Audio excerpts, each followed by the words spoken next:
With the unfortunate passing of Terry Bollea, aka Hulk Hogan, yesterday at 71, myself and many others did their own little videos, talking about the contributions he did for wrestling.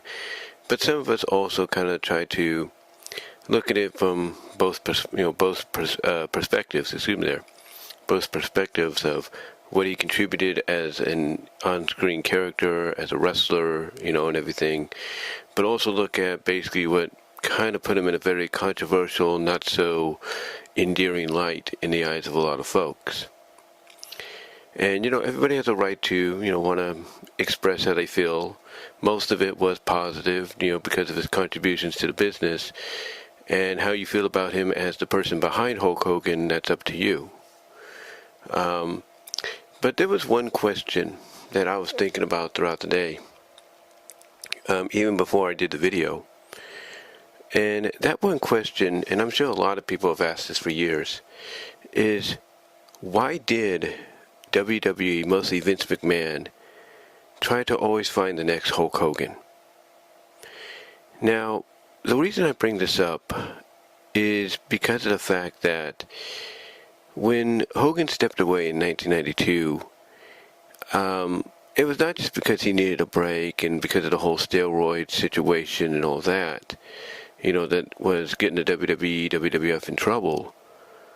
But obviously he realized that, whether you like Vince or not, and I think Hogan saw this too, saw the writing on the wall, that you need a bit of a break from the repetitive norm. And Hogan was in that category of being repetitive, and how he would, and how he would be presented and how he would have his matches and all that. So obviously he knew he needed to take a break, and obviously Vince knew this as well, or at least he convinced Vince, if you will, that this needed to happen. So after WrestleMania 8, he went away, healed up with some injuries, did some movie roles, just took a break from the spotlight. And obviously he was probably planning to stay away just for a bit longer, until at least, he was needed once again. And obviously he was needed for WrestleMania 9, because if you watch the WrestleMania 9 documentary, it wasn't until they basically were able to get Hogan, on board with the whole situation that tickets were suddenly going out the door and all that.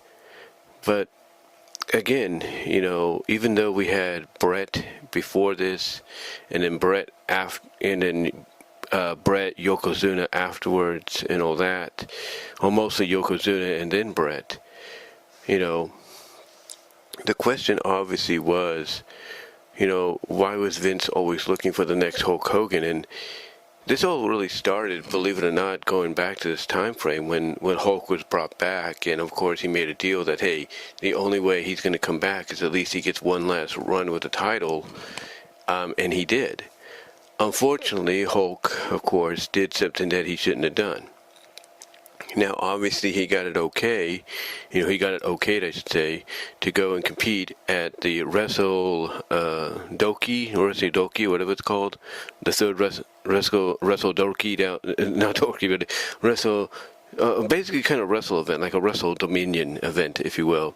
I can't pronounce it to the name, in Japan, against the great Muta.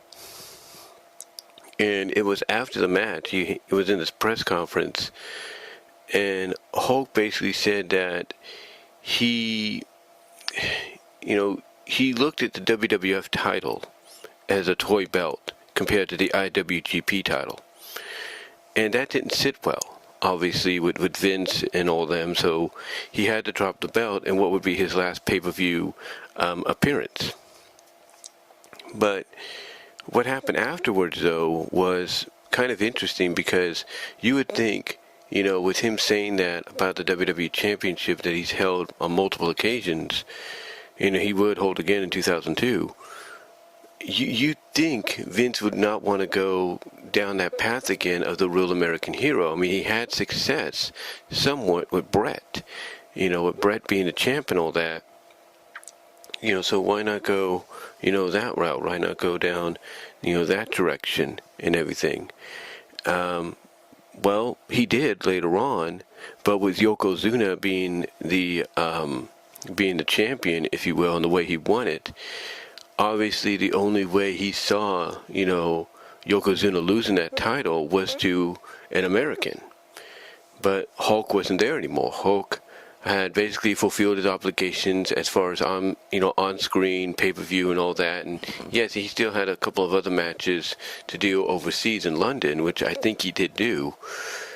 But Hulk was done after that. He was just done. After that, wanted to go back to filming movies, filming Thunder in Paradise,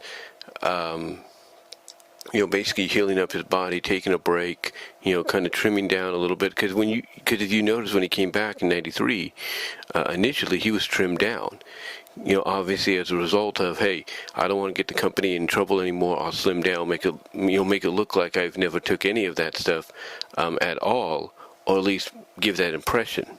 Now, of course, he would go to court as a witness and basically testify and admit that yes, he did take steroids, but Vince never, forced him to, or ordered him to, or anything like that. But again, it was in between this time frame, mostly '93, where this whole infatuation, I think, with Vince to find the next Hulk Hogan came into play, because like I said, Hulk was done after King of the Ring '93, and now we were heading into the 4th of July, and the thing is, okay, who are you going to be the next American hero? Who are you going to get, I should say, not be, but who are you going to get to be the next American hero and everything?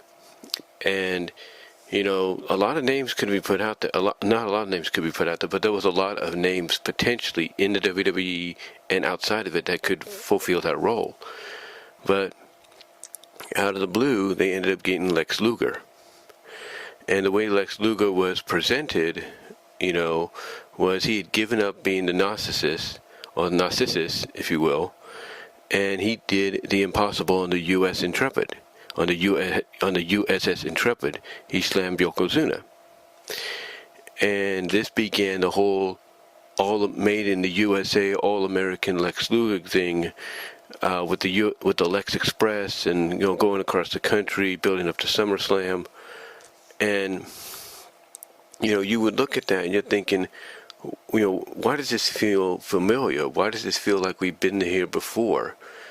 And it would dawn on you back then, if not back then, even later on, even nowadays, you would look back on it and realize, oh, wait a minute, Vince was not trying to find, but he was trying to find, but Vince was trying to create his next Hulk Hogan and Lex Luger. And obviously when that fizzled, and everything, they decided to just, go in a different direction, go in a direction that's, that garnered them success previously, and that's put the belt back on Brett, which they did. And Lex, he was still a prominent player. Don't get me wrong, but his role had diminished. It had diminished. And Vince at the time, thankfully, was sane enough, I guess as some people would look at it, to realize, let's just stick with Brett. He was the second most popular babyface outside of Hogan since Warrior wasn't there. Let's go with him. And that's what they did. That's what they did and all that. And, basically they kept with that for quite some time. They kept, going in that direction for quite some time, sticking with Brett, going with Shawn, for a while, briefly going with, Sid, and then Undertaker and all that. But they always went back to the tried and true in Brett, because Brett was essentially the new generation version of Hulk Hogan. But then we get to the Attitude Era, and Brett's leaving, so who are you going to get to fulfill that role? Well, obviously, that was a time frame where basically I guess you could say I wouldn't say the pure babyface, but the, clean-cut champion, heel or babyface, was passé. And the more attitude-driven champions, more attitude-driven competitors like Stone Cold and The Rock, and even an evolved Undertaker as well, were more in tune. Even Triple H, when he went from Hunter Hearst Helmsley to Triple H to what he was before he retired, this was all in tune and everything. So for that time period, it didn't really matter whether or not you would have a clean-cut babyface or you wouldn't. Basically, it was more about who has the most attitude. But then we get to the mid-2000s, the early to mid-2000s, mostly mid-2000s, and that's when we see the ascent of the likes of John Cena, Dave Batista, and Randy Orton. Now, what's interesting, though, about this is John Cena has been the closest, if you will, to basically being this generation's Hulk Hogan. Basically being what Vince wanted. This was the guy. He's all Hulk Hogan now. He is the one that's red, white, and blue and all that. And for years, you saw that. Whether it got cliche or sickening and all that, you saw that. You saw that basically be, what Vince had been looking for. And in a way, he also found it with Batista, but Batista was more along the lines of, the badass. He was the attitude champion. And having two branded champions, Vince could have the best of both worlds. So he had his Hulk Hogan, and he had his, I guess you could say his Stone Cold-like champion in Batista. And, and this would continue.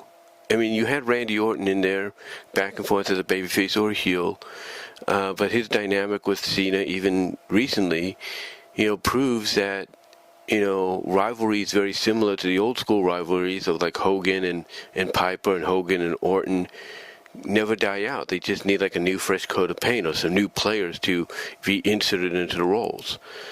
And you've seen that. You've seen that. So... Vince found, even though it took him a while, Vince did kind of find his next Hulk Hogan, in John Cena back in 2005. But here's what's interesting, though, a little bit of trivia. He tried to find the next Hulk Hogan even during the Attitude Era. That's right. Well, I wouldn't say the Attitude Era as a whole, but during the genesis, like the foundation building of the Attitude Era in '97, when he had the Patriot, I think it was in Dan Wilkes. He had the Patriot, Dan Wilkes, and he was pushing this guy to be the one to take the belt off Bret. And it's like, well, why is he pushing this guy, who is normally known as a tag team wrestler in WCW previously, a bit of a jobber at times, and known as a bit of a kind of a semi-main event guy in GWF. Why is he pushing him now? Or why is he pushing him, I should say, out of the blue? And it's because even for a brief period during that genesis of the Attitude Era in '97, he was still looking for his Hulk Hogan. That's what he was looking for. And again, thankfully some people were able to get to him when he had some sense still left, and he was convinced to just stick with what was working and not try to repeat or try to bring back that tried and true of someone that at the time when he was doing that with the Patriot, the person that he was trying to make the Patriot into, if you will, the next version, was currently, in WCW, crushing WWF 83 weeks in a row with the NWO angle. So Vince, even for a brief period in '97, trying to find his next Hogan, and it never worked. But like I said, it wouldn't be until about the mid-2000s that he would get his Hogan with a bit of an attitude twist, in John Cena, but simultaneously he'd still be able to keep a little bit of that Attitude Era-like champion, with that ruthless side to him as well in Batista. So he, like I said, he was able to have the best of both worlds. But even after John left, well, not John left, but even after John would, have these rivalries with Randy, and again, the Randy Orton one was always reminiscing of Orton and Hogan, Orndorff and Hogan, and Piper and Hogan, and then Edge coming in and being a major rival for Cena, and you'd have things like, Edge reminding people of Piper and of Orndorff and stuff like that as well, So you had, people that even though they had different personas, it was a different era and all that. I wouldn't be surprised if to Vince, from his point of view, reminded him of the Orndorffs, the Pipers, the Ortons, and when he would put them up against John Cena, because John Cena was his Hogan of that generation, or that time frame. I wouldn't be surprised by that.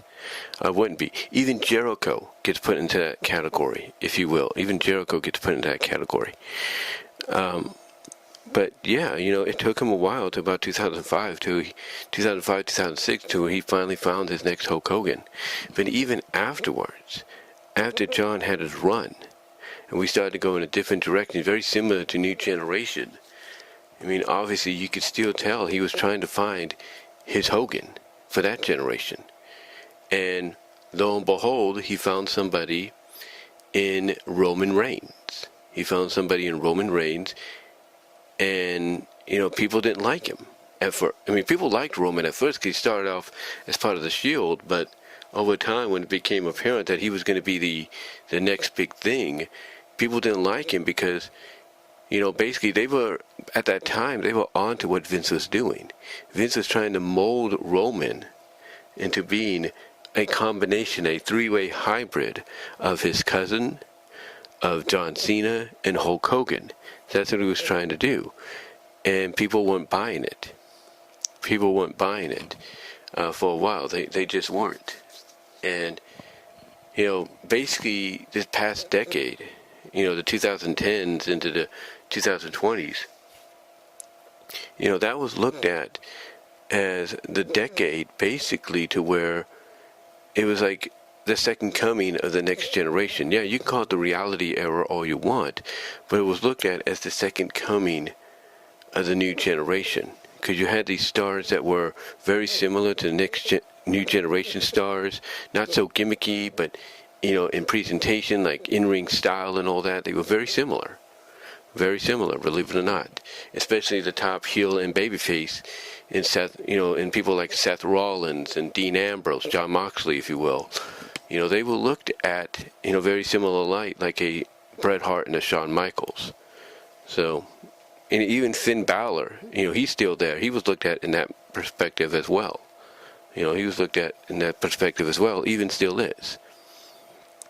But, you could look at the 2010s, the reality era and all that, as basically the second coming of the new generation. But then you look at this generation, what is known as, the Cody Rhodes, I guess you could say, era. The Cody Rhodes era, if you will. You look at this. You look at this generation. Like I said, it's looked at as the Cody Rhodes era, the Triple H era, the Cody Rhodes era. And you look at how Cody's being presented. And you could say to yourself, well, it's not Vince anymore that's there. So there's no reason to find the next Hulk Hogan. That's true. But remember, Triple H is the son-in-law of Vince McMahon. And there's one trick of the trade that Vince probably taught Triple H, while he was under his tutelage, is that when his time came to take over creatively, that the one thing you always have to do is look for your next Hulk Hogan. Look for your next Hogan and then build from there. And that's what we're seeing with Cody Rhodes. Cody is the new Hogan, if you will. He is the new Hogan of the 2020s, of the Triple H era. And in the Triple H era, and that was just my alarm going off right there, and the Triple H era is a hybrid of, attitude, ruthless aggression, new generation, and golden. It's a mixed pot. That's why they're not calling it by any other name except the Triple H era, because it's a hodgepodge. It's a hodgepodge, if you will, of all different eras that came before. Like I said, golden, new generation, which he was part of, attitude and ruthless aggression, which he was also part of, and even briefly the reality era, which he was part of. So basically it's all centered around that. It's all centered and mixed together around that.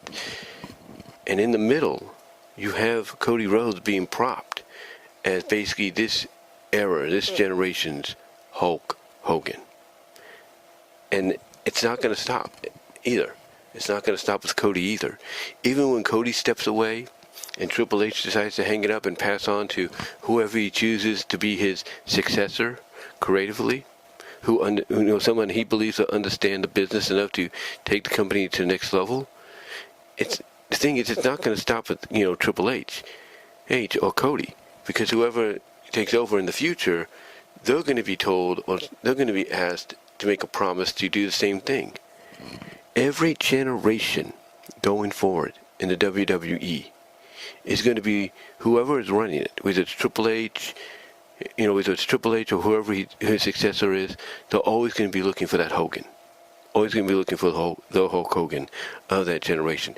You look in NXT right now. And you can definitely point out several people that could fit the mold of being the next Hulk Hogan. I guarantee it. So that's why when you ask the question, why was Vince pushing people like Lex Luger to be in that, to take that role over, why was he pushing him so hard, even though it would flop? Even in '94, he still continued to push it to see if it would work. Why was he doing that? Why was he pushing John Cena so hard to the point that he became nauseous to a lot of folks? Why? And why in a sense do we feel like we might be getting that with Cody down the line? It's mainly because of the fact that when Vince was running things, and now Triple H obviously keeping a promise to Vince, basically it's to make sure you always have your Hogan, your all-American made Hogan. That's what this is about. And again, for generations to come, it's going to continue being that way, whether we like it or not. There's always going to be the lookout in WWE. There's going to be always the lookout in TNA. Always going to be the lookout in AEW, MLW, New Japan. There's always going to be that lookout for the next Hogan. The next person that's going to take wrestling to the stratosphere and beyond. There's always going to be that quest, and it's going to be a never-ending quest. And that's a fact. And again, right now, the Hogan that we have for this generation is Cody. It's Cody. But yeah, in my opinion, that's why when Hogan left initially in '93, that's why Vince started this push that has been carried on even with his son-in-law to find the next Hogan. It started with Luger. He kind of briefly tried to do it again with the Patriot. He kind of took a break from it, in the Attitude Era, but came back to it during Ruthless Aggression with John Cena. And now we're seeing it with Cody. And like I said, it's just going to continue and continue and continue, whether you like it or not.